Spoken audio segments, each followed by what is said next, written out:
नमस्कार दर्शक बंधु मु अंशुमान स्वाई मु आज एक कविता पाठ पढ़ी आपन शुणा चाहूँगी। मो कवितार शीर्षक हूँ बापा बो। कविता पाठ करने पूर्व मुझे कहबी जे आपण मैंने हूँ मो वीडियो को दयाकोरी लाइक शेयर और सब्सक्राइब करदेवे ये कामना करुच्ची। एबे आम कविता को जीवा।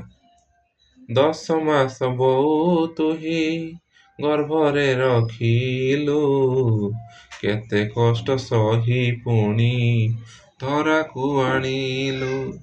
मोर जन्म परे बापा बहु खुशी हेल, साही पड़िशा लोकंकु मिष्टान बांटिल।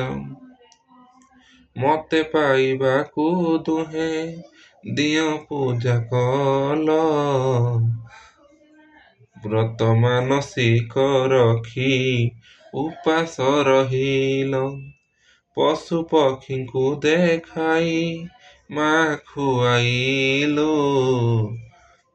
जन्ह मामु लोरी गाई कोले सुआइलु। आकाशरु चांद तात मो पाई तोलिल, उपथरे गला परे मार्ग देखाइल। कुनी हाथ धरी पिता चाली शिखाइल, पचनाउ करी कांधे दांडे बुलाइल। जेते अली कली तुमे दुहे सही गल, जे देह खराप होइले अनिद्रा होइल। एई भली गेल्हा करी बढ़ाई आनिल, सुखर संसार पाई पाठ पढ़ाइल।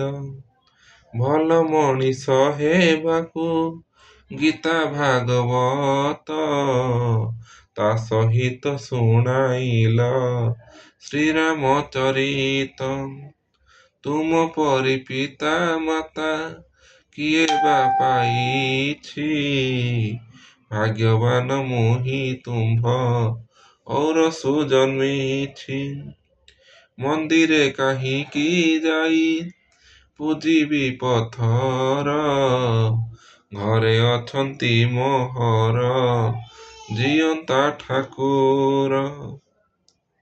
कथा देउअछि सदा जेबे बड़ हेबी, मन लाखी सेवा जत्न सर्वदा करिबी। आगामी सबु जन्मरे तुमरी कोଳରେ, जात हेबार सौभाग्य दियंतु ठाकुरे, जात हेबार सौभाग्य दियंतु ठाकुरे। नमस्कार।